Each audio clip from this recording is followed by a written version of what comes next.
Jadi orang itu cara seneng dan cara itu mirip-mirip.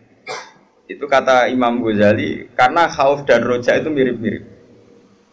Nah, sama, gue misalnya seneng cawe itu, seneng bojomu, lagi asik maca, mbak delok lipstik, mbok klambine anyar. Apike kowe iku ora moro-moro, mesti ke ganti. Bojomu nak awake ayu seneng ya seneng wae ora awake ayu. Tapi nak kowe seneng kan mesum, ben ngeloni. Nah itu kan dunia yang berbeda. Bojo lagi seneng klambi anyar diganggu, malah mbek kowe mbok coplok iku kan gak fair. Lha nak kowe seneng tenan. Yo duwi, maksudnya duwi ben nikmati nganggo lipstik, nikmati nganggo klambi anyar, pamer mbek kancan. Malah kok marani kene haram. Artinya wong iki bakas wong normal ya. Jadi wong seneng ambek wong gedhe padha-padha menghindar sebetulnya. Apa? Menghindar. Wong ora normal iku ora ukuran ya, ora ukuran. Wong ora normal iku piye ya angel ya. Nah, sehingga kenapa ada wali ditanya, kapan kamu menikmati Allah? Jawabnya dia dulu, ketika saya menjauh dari Allah. Bukan menjauh dengan makna orang fasik itu enggak. Dia menghindari sesuatu yang terkait Allah karena malu kalau ganggu. Makanya saya pernah cerita di ngaji ini, ada wali yang dia jadi wali karena sholat di shaf awal. Dia malu kalau dipanggil Allah kok tidak yang terdepan, sehingga dia sholatnya shaf awal terus. Ketika dia merasa wali paling elit karena yang amal seperti itu, ternyata diberitahu sama Allah kalau wali yang kelasnya dia itu yang sholat di pagar masjid, bahkan di luarnya. Ketika yang di situ, kenapa kamu wali juga udah sholat di belakang? Jawabnya, aku ibu izin. Dosaku akeh, awakku ora bener kok ngarep, sawangane kok paling bener. Ini kan tapi aja tiru lho, sing kok guri. Ora usah mbok tiru kelakuane wis ngono. Jadi nek kowe kok guri kan gak karena wali tadi, pancen pemalas no. Iku wis ora wali. Umpama niru-niru ya wis gawe, Kang, ora asli. Maksudnya sing wali asli sing tak critakno iku. Nek kowe niru-niru kan wis gawe, iku wis gak sah cara wis. Terus plagiat cara ning kampus wis. Lah idene wong liya mbok bajak ya. Dadi wis ra iso niru kan ya mergo nek nggo guri niru kula isin Gus Wan pengen nggo arep plagiat itu cara kampus gak sah. Tapi dulu ada wali itu malah justru seperti itu. Makanya ini kan pelajaran bagi saya jenengan. Jadi yang penting kita ini sebanyak mungkin menciptakan penjara manawi. Kalau itu sukses itu umat Islam luar biasa. Wanu ngerasa, makanya saya ulang lagi saya itu berhubung yang sekolah kurikulum sudah banyak, yang bikin yayasan formal sudah banyak, yang ingin alim, ingin doktor tafsir fikih banyak, yang ingin punya gelar dalam disiplin ilmu tertentu banyak. Saya itu ingin ada yang selalu tetap seperti saya. Karena kelemahannya sistem kurikulum atau gelar resmi, tentu ini kebaikannya juga banyak. Saya ulang lagi, kebaikannya juga banyak. Tapi masalahnya adalah ini terfisikkan, agama terfisikkan. Saya beri contoh gini, ini yang nyata, bukan jari. Saya punya teman, dia cara berpikir, Gus kita harus bikin kurikulum. Karena kalau kita tidak punya dokter fikih atau dokter tafsir atau dokter ahli sunnah pokoknya. Lalu nanti yang jabat di Kemenak orang-orang Wahabi atau Salafi Wahabi, nanti ya kebijakan Indonesia diarahkan Salafi Wahabi. Jadi lama-lama kayak Wali Songo itu tidak dikatakan pusat sejarah tapi pusat kemusyrikan. Karena rombongan Wali Songo ini rombongan kemusyrikan. Mau ketuanya ya ketua. Jadi nanti mereka. Nah, tapi kalau yang megang di departemen itu orang-orang Sunni kan mesti diarahkan ke Sunni juga. Oke itu baik sekali. Tapi saya bilang gini, secara matematika bisa dihitung. Lembaga kenegaraan, departemen, Kemenak lah dalam konteks kita karena santri misalnya Kemenak, itu hanya berapa itu kan? Paling yang ngurusi haji, ngurusi ini itu, ngurusi pernikahan, ngurusi pengadilan agama. Lembaganya itu bisa dihitung, taruh saja 10 terus jumlah yang ditangani hanya berapa kasus. Bandingkan kalau kita, saya ulang, tapi ini tetap penting, saya ulang lagi tetap penting, ada teman-teman kita di situ dan tentu syaratnya yang punya gelar. Kan nggak mungkin kayak ngelamar jadi dirjen haji terus jeneng sopo Ruhin karir sabar fakir suwi itu ya prestasi. Itu kan poin, cara pikiran poin, tapi cara negara kan enggak. Cara pikiran poin, Kang nyabari nasib suwi ku cara pikiran poin. Terus Terus wis wanen itu cara pangeran yo poin. Ada hadis Allah itu malu nyiksa orang sing wis wanen. Oh itu cara agama poin, tapi cara negara kan ndak. Terus Allah itu seneng wong fakir sing lemu. Mergo wis rido mek kodok kodar ku ya poin. Lha itu gurunya Imam Syafi'i itu lemu. Makanya kata Imam Syafi'i jarang ono wali sebab lemu kecuali Abdul Hasan Asy-Syaibani. Itu dekne dadi wali mergo lemu.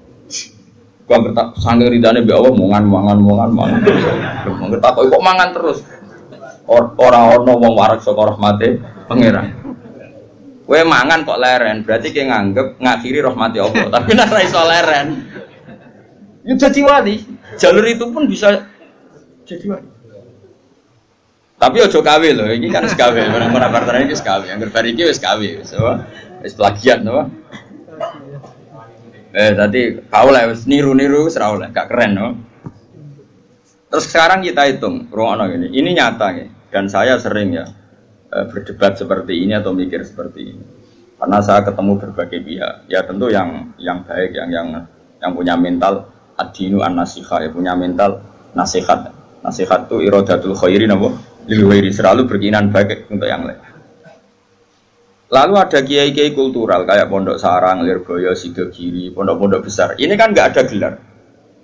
Tapi setiap di pondok itu diajari madzhab ahli sunnah wal jamaah.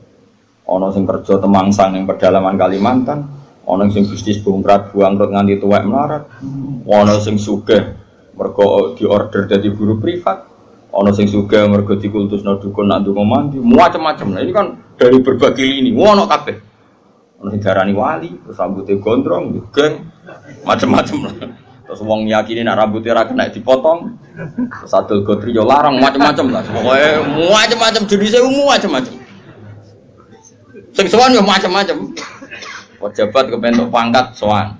Ono sing sowan tok yo ngombe, ono sing yo gotri, ono sing yo donga. Kula nak maca piyambak abot iki kula sangoni mon jenengan semoco, macam-macam lah.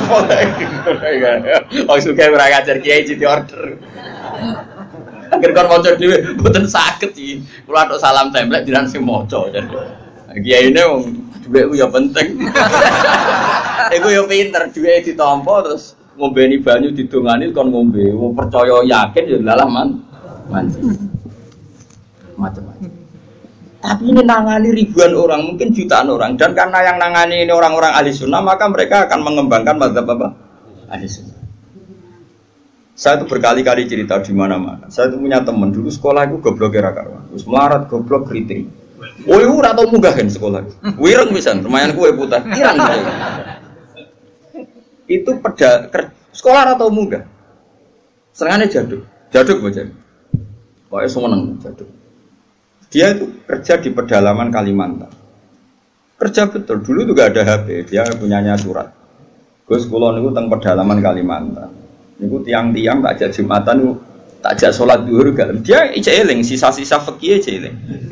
Kalau dalam mazhab Syafi'i, orang yang tidak mustautin itu kan tidak wajib Jumatan. Dan kalau jumlahnya tidak 40, tidak usah Jumatan, hanya sholat apa? Zuhur. Masih ingat ya orang goblok banget mondok suwi. Mondoknya bareng kula. Akhirnya singkat cerita, tiap neng pedalaman Kalimantan itu dia gawe musola kok bekas-bekas kayu. Ya terus kalau Jumat mereka ajak zuhur gak gelem. Padahal enggak 40 juga tidak mustautin penduduk yang punya kampung. Alasannya mau wong awam, Pak, wong Jumat kok zuhur. Terus ini tak aku, Gus apa boleh zuhur? Apa boleh apa? Jumatan tak jawab boleh. So ini kalau madzhab lah sementing Jumatan. Singkat cerita, dia tersiksa. Dia ini cerita di penjara ya, karena dia orang soleh dan dia nganggap itu sholat penting.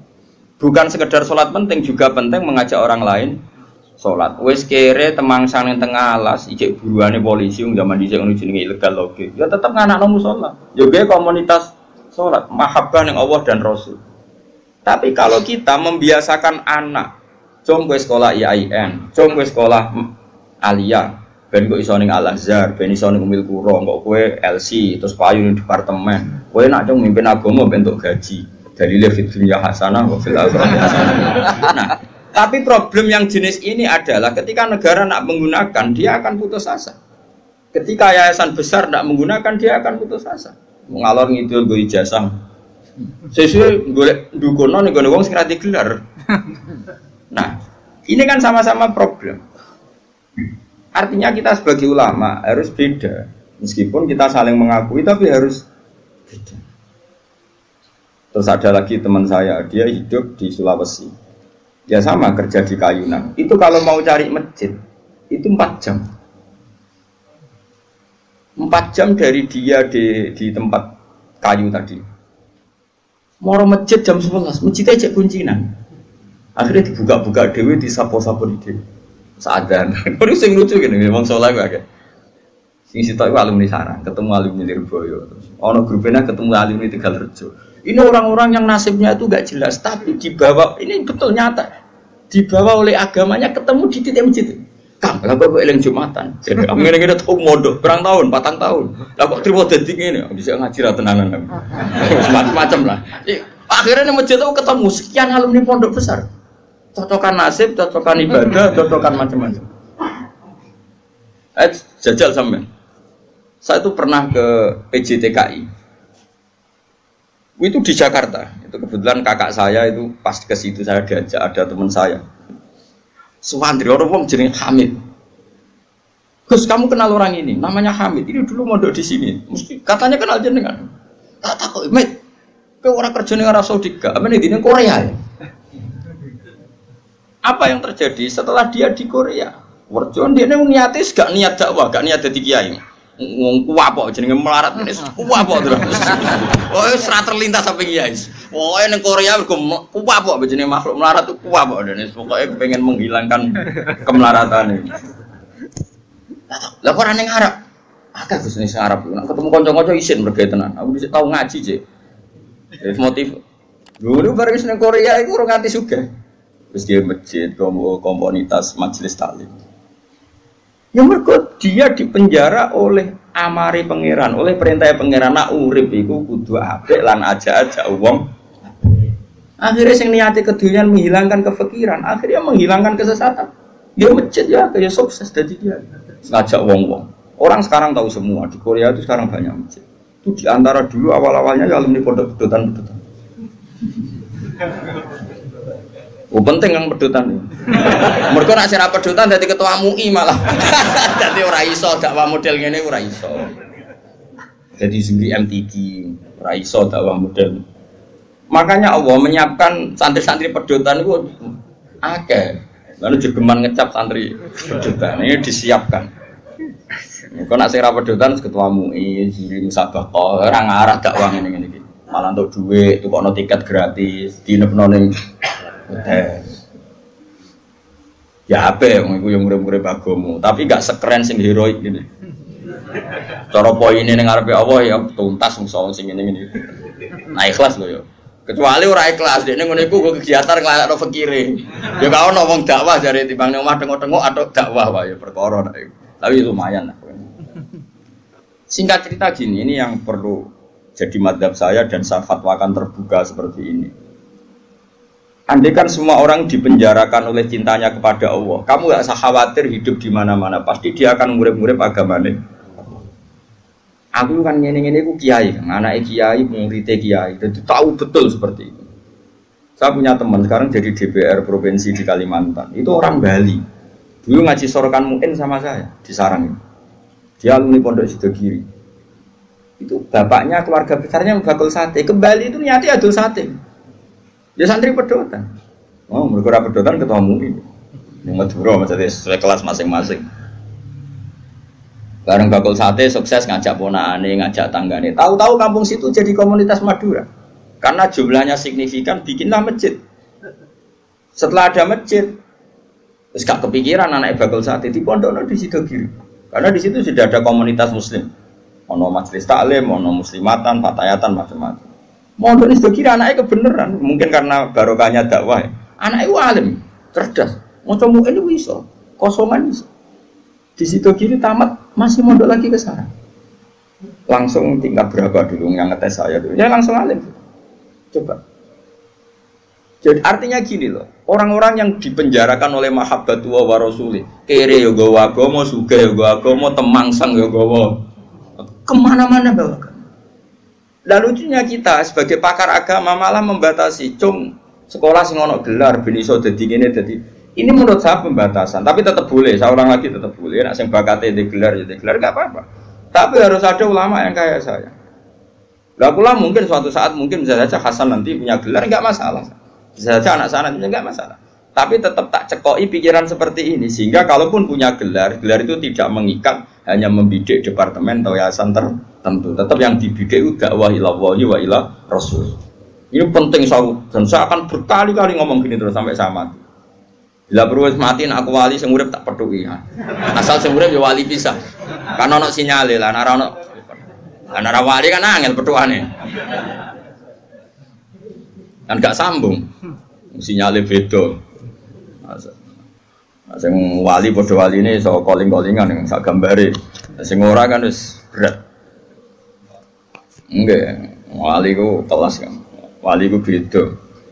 Kaya Nabi Yakub, Nabi Yusuf itu menungso digoda Zulaikha meh tertarik. Bareng meh tertarik, mulai rontok sawat bapake tewakuk. Padahal bapake ning Syria ning Kanaan, Nabi Yusuf bedane ning Mesir. Piye? Bapake ning Syria, gawe kepae ning Palestina. Nabi Yusuf kegoda Zulaikha ning tewakuk bapak. Anake Nabi kok. Lah kowe sing nabok sapa ora demenan. Ora ono sing nabok. Bapakmu ra wali, kowe ra wali, lingkungane ya ora wali. Mulane dadi ngene iki sapek. Semuanya enggak menunjang. Ya, tapi pangeran ngersakno rahmat Allah jembar jute ya udah apik. Buat jalalan ngalor ngidul, go kita apa iki? Nasohil bilipat ngalor ngidul. Nah menurut saya yang penting sekarang adalah menciptakan mahabbatullah wa mahabbatu rasuli secara permanen itu jadi malakahnya, mentalnya, darah dagingnya sehingga hidup di mana-mana itu ilallah wa ila rasul. Apalagi kita dalam konteks Indonesia, orang tahu semua lah, kalau Islam ke Indonesia itu dibawa oleh pedagang. Semua sepakat mengambil gelar pedagang. Ada pedagang dari Gujarat, dari India, dagang di Indonesia. Niatnya dagang rempah-rempah, ya kepengen sugih. Tapi mereka ini santri, mereka ini orang ora iso golek donya tok ora iso, tetep ning aja akhirnya ngajarkan Islam. Nggih betul. Itu pedagang apa kiai? Pedagang apa ketua MUI mereka di apa dokter fikih ndak, apa dosen IAIN ndak, apa kiai sing dibenum negara ndak. Ya pedagang ya wong kedonyan nih. Mulane harapan kowe kedonyan iki cek tinggi. Tapi asli kedonyan probleme iku asli. Maksudnya iku biasa golek donya tok ora ngurusi agama, itu sing kasus itu. Itu yang bawa Islam ke Indonesia, mbok kira siapa? Pedagang. Terus sekarang jadi Islam seperti ini, ada wali songo, ada apa itu. Pertama yang bawa Islam itu pedagang, bukan kiai. Terus saya punya santri sekarang di saya itu ada orang Papua. Dan beberapa santri yang ngaji saya itu orang Papua. Itu cerita ke saya, kemarin saya punya tamu, itu biasa ngaji tafsir Jalalain kalau Rebo di saya. Anaknya mondok di saya sekarang. Itu cerita. Dia itu pedagang di Papua. Saya ulang itu pedagang di Papua. Itu kalau bawa jilbab dia kulaan dari sedan daerahnya Ali Lukman ini. Itu mau 5.000 namanya. Itu didol di Papua itu payu 50.000. Jadi nak badi yo nganti 50 juta. Singkat cerita, tanya saya gini, Gus, kenapa di fak-fak itu? Di fak-fak orang Islam itu banyak. Dia nak dagangannya fakir. Ini cerita. Terus tak terangkan dia. Dan saya terangkan ini tahu karena saya pernah dijelaskan detail oleh Mbah Mun.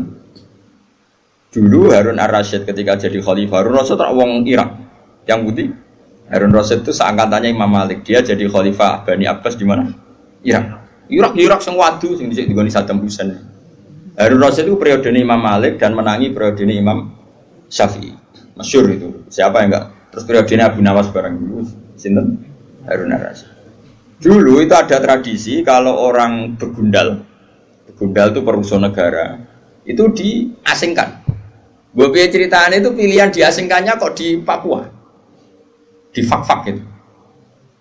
Makanya kayak fak-fak itu kan banyak wajah Arab, itu kan turunan Arab. Ya Arab begundal kayak orang apa itu aborigin, kayak orang bajingan Inggris dibuat di mana? Australia gitu, kayak mirip-mirip gitu.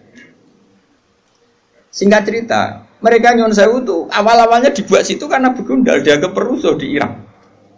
Tapi perusuh yang mukmin, perusuh yang muslim, ternyata di Fakfak sekarang ya jadi komunitas Muslim.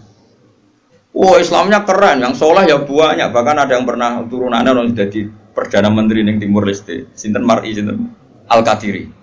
Bangsanya di sana itu Al-Qadiri. Oh ya kurang Islam ning kono, yo ala Arab. Pakanane udah daging wedhus, ya sok ala Arab. Karena apa? Islam. Wis duaan wae cek ngurip-ngurip agama. Lho maksudnya wis ora trimo pedotan santri yang ini malah parah meneh. Loh ternyata di sana kata teman-teman saya yang dagang, nang kono kuwe enak. Bahkan saya mau main di Nabire di beberapa Papua, sama santri saya jangan, Bro. Jenengan nak dolan teng fak-fak relatif aman dan komunitasnya sudah muslim Arab. Si santri saya tadi tanya, kenapa fak-fak bisa begitu? Karena apa tadi? Setiap orang muslim itu diikat oleh nurullah, diikat oleh mahabbatullah wa mahabbatu rasul. Mereka tidak bisa urip rak dakwah ora iso. Kalau sing ngaji ning kene kan ya wong kedonyan kabeh, ana ngaji ya do ngaji. Padahal mungkin merantaunya di Jogja golek duit. Utawa urip ya men golek duit ra kecekel-kecekel, lumayan golek ora wajib kecekel. Mulane aku di kanca satpam, kurang ajar tenan. Satpam iku kancane padha satpam jagongan ning ngarepku. Aku pengen Jakarta, ayo apa golek duit? Golek ning kene kena. Lha nek tapi kok golek ning kene kan golek ora uwes ning kene padha-padha ra mesti kecekel ya. Lah anak karo Jakarta njupuk duit lah. Tapi nak golek ning kene ayo golek wae. Ya omongan cangkem elek tapi masuk akal. Nah padha-padha golek lah apa adu-adu ora mesti kecekel. Lah nak njupuk lah ceritanya di telepon misanane, Kak aja kerja ning kene nak golek duit ning Jakarta.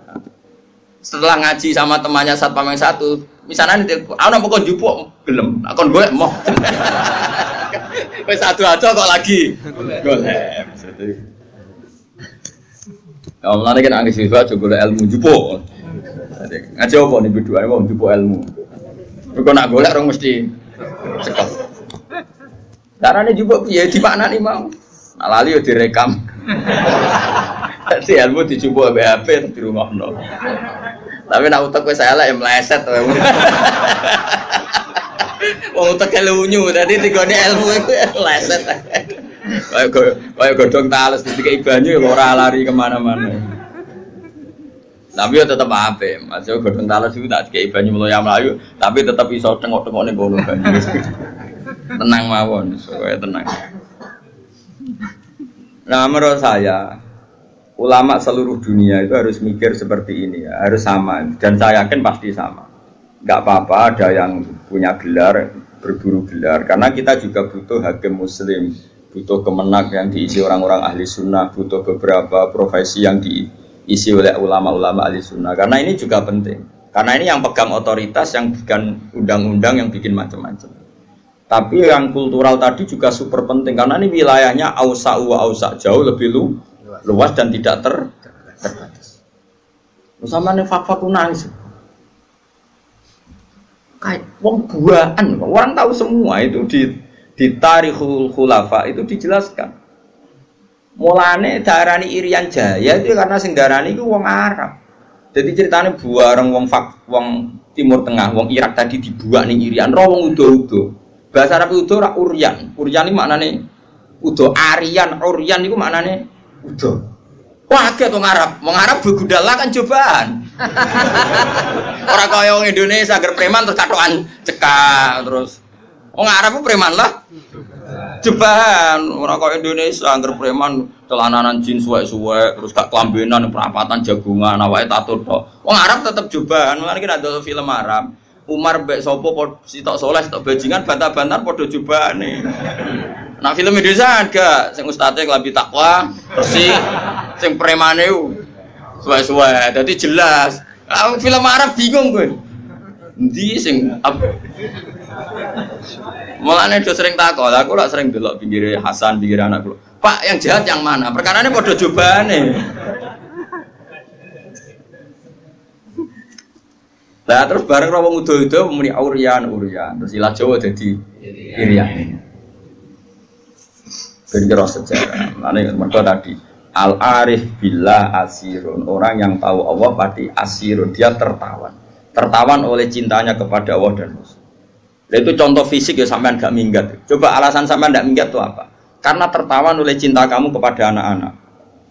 Itu kan nggak dipenjara secara fisik, tapi kamu dipenjara secara emosional, secara mahabbah. Coba, kayak Rohin kan kudunya wis minggat, tapi sayang anak, akhirnya rami minggat. Enggak ada anakku, mesti begitu. Coba yang menjara kalian semua itu apa coba? Cinta kita pada keluarga. Nah, bayangkan kalau itu terjadi pada Jalalullah wa azamatuh, pada Asmaul Husna, karena kita terikat oleh sifat-sifat Allah dan kita tahu Allah itu as-somad, zat yang harus kita tuju. Kemana-mana kita bawa Allah.